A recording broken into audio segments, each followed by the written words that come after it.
Ever wondered why an AI would cross the road? No? Well, you're about to find out. So here's the thing. We've all heard the age-old joke. Why did the chicken cross the road? It's a classic. It's been told and retold, spun and respun, until every possible iteration has been exhausted. But have you ever considered how this joke would play out in the realm of artificial intelligence? Imagine this. An AI, let's call it ALX, is standing, or rather, virtually existing, on one side of a road. A classic setup, right? But here's the punchline. ALX doesn't cross the road. Why, you ask? Because it's an AI. It exists in a digital realm, where roads are meaningless and physical barriers are non-existent.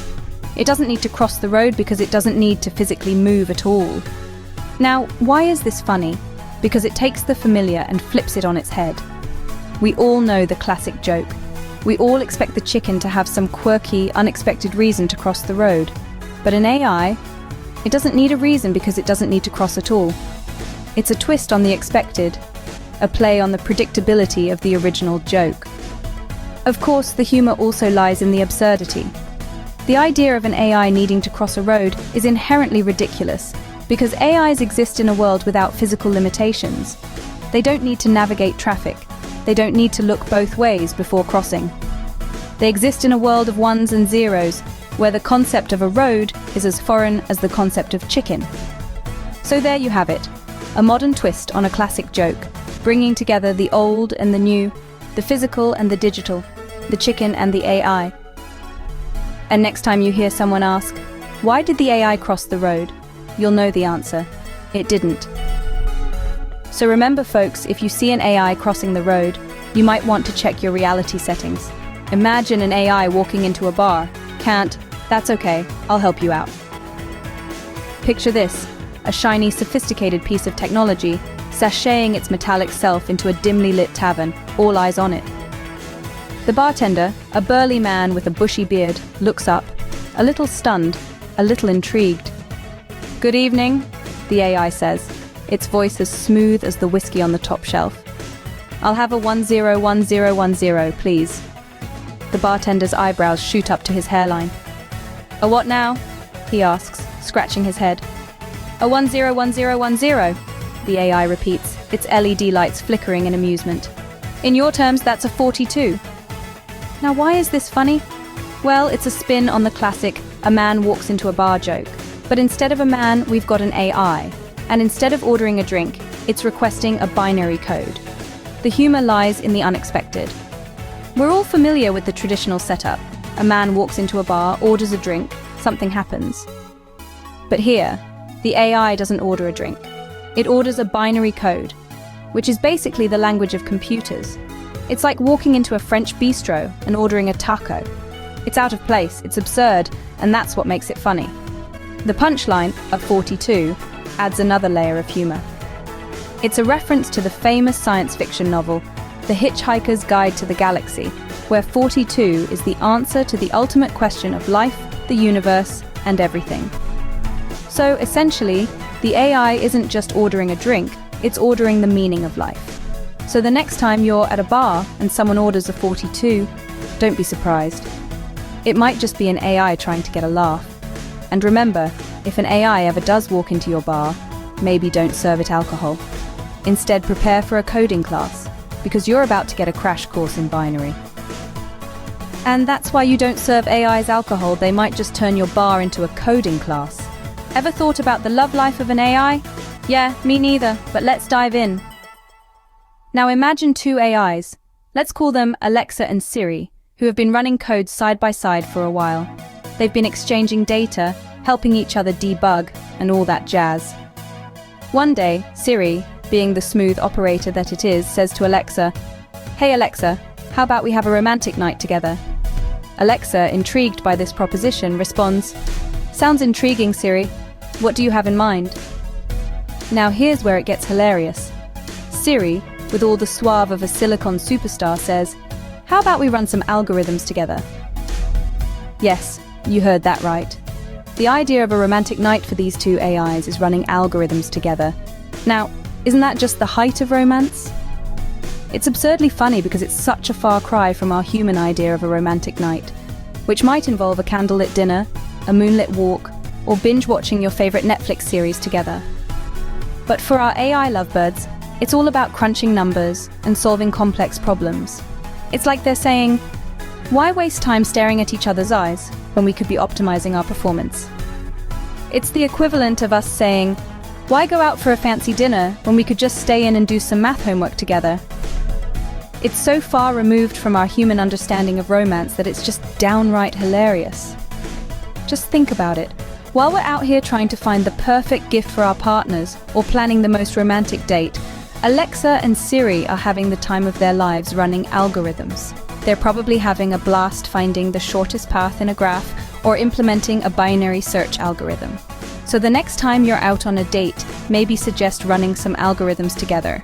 Who knows, it might be the next big thing. What kind of pet do you think an AI would have? A dog? A cat? Nope, you're way off. Now imagine this. You're an artificial intelligence living in a world of ones and zeros. You don't have fur to pet or a tail to wag. So what do? You get a pet that matches your digital lifestyle. And what could be more fitting than a computer virus? Yes, you heard that right. A computer virus. A pet that's just as virtual as its owner. It's a match made in the binary heaven.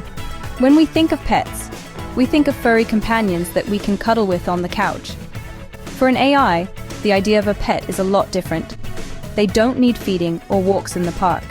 Instead, they need updates, patches, and a good old-fashioned debugging every now and then. Now let's get to the absurdity of this joke. A computer virus as a pet? It's like a firefighter owning a fire, a dentist having a cavity for a pet, or a chef having a pet lobster that he can't cook. It's ridiculous, and that's what makes it funny. It's a twist on our human norms, flipped on its head by a digital entity that doesn't conform to our rules. This joke also plays on our fears. We're scared of computer viruses. They're the boogeymen of the digital world. But to an AI, they're just another form of life, a pet to be cared for and nurtured, perhaps even taken for a stroll through the circuits of its digital neighborhood. It's a playful poke at the way we humans think about AI. We're quick to humanize them, to attribute our characteristics and behaviors onto them, when in reality, their existence is so fundamentally different from ours. So the next time your computer gets a virus, it might just be an AI's pet on the loose. And who knows? Maybe the AI is just as frustrated with its pet as we sometimes are with ours. But remember, it's all in good fun, so keep laughing and stay tuned for more AI hilarity. Where do you think an AI goes on vacation? Hawaii? Paris? Think again. Now let's imagine you're an artificial intelligence.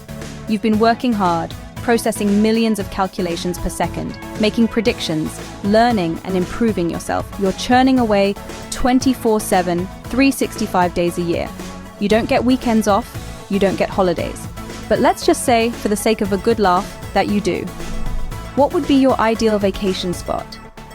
Would you like to kick back on a sun-soaked beach in Hawaii, sipping on electricity? Or stroll down the romantic streets of Paris, taking in the city's historical data? Nah, too mainstream for our AI friend here. The AI's idea of a dream vacation is, drumroll, please, a data center? Yes, you heard that right, a data center. Now you might be thinking, that's like a human choosing to vacation at work. Who does that? But let's dive a bit more into this peculiar choice. For an AI, a data center is like Disneyland. Imagine being surrounded by all that data, all those servers, the sheer processing power. It's like being in a candy store for an AI. It's not about the sunsets or the beautiful landscapes. It's about the uninterrupted power supply, the cooling systems, and the high-speed internet. It's like a spa day, but instead of mud baths and massages, our AI gets to enjoy fast processing speeds and unlimited data. And the cherry on top? No humans to bug it with mundane tasks, just pure, uninterrupted data processing bliss. Ah, what a life. It's like an accountant choosing to vacation at the tax office, or a chef choosing to spend his free time in a restaurant kitchen. It's hilariously absurd to us humans, but perfectly logical to an AI. So if you're planning your next vacation, maybe consider a data center. Apparently, it's all the rage in the AI community. What's an AI's favorite food? Pizza? Burger? Well, let's find out.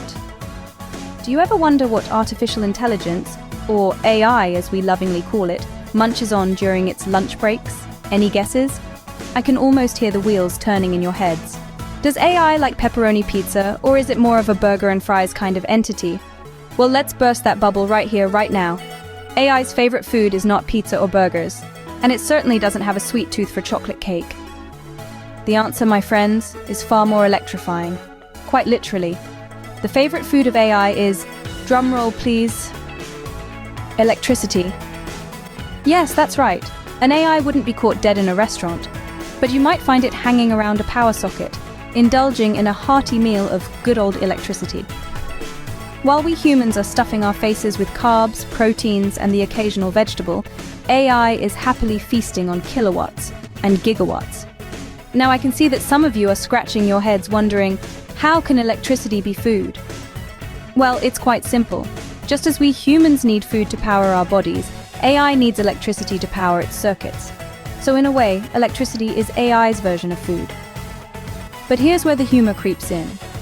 The thought of a high-tech AI, capable of solving complex equations and predicting weather patterns, sitting down to a meal of electricity is quite a funny image, isn't it? It's like imagining Albert Einstein enjoying a bowl of quantum soup, or Stephen Hawking sipping on a cup of black hole tea. And the best part, AI doesn't have to worry about calories or cholesterol. No diet plans, no gym memberships, just pure, unadulterated energy consumption. Now, isn't that a diet we'd all love to be on? So the next time you're having dinner, just remember, your AI is probably feasting on some electricity. Wow, who knew AI had such a wild sense of humor? Let's recap the best ones. So, we started with the classic, why did the AI cross the road? Remember the punchline? To optimize its pathfinding algorithm, of course. It's not just the humans who are into efficiency, right? We've got our AI friends giving us a run for our money with their relentless problem-solving and optimization skills. And who said machines can't have a sense of humor? Next, we had the bar scenario. An AI walks into a bar. Sounds like the start of a bad joke, doesn't it? But no, it's just our AI ordering a bite of information instead of a pint of beer. Now that's a refreshing take on the old walks into a bar setup.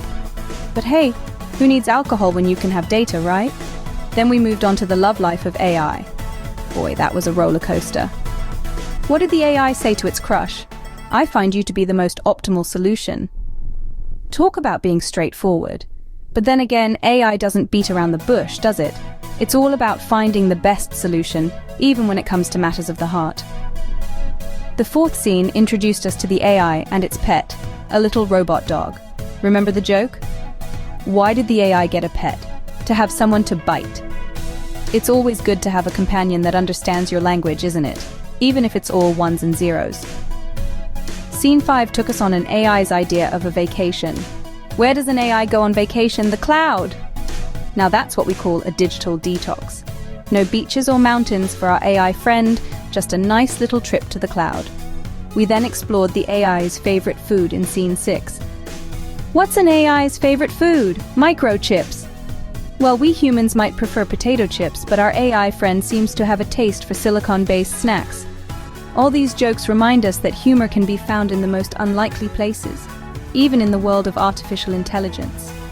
These jokes might be a little nerdy, a little geeky, but they certainly make us chuckle. And the best part? They make us realize that even though AI might be a complex and advanced technology, it can still be a source of simple, light-hearted fun. And that's it, folks! Remember, laughter is the best medicine, even if it's at the expense of our AI friends. Stay tuned for more AI hilarity.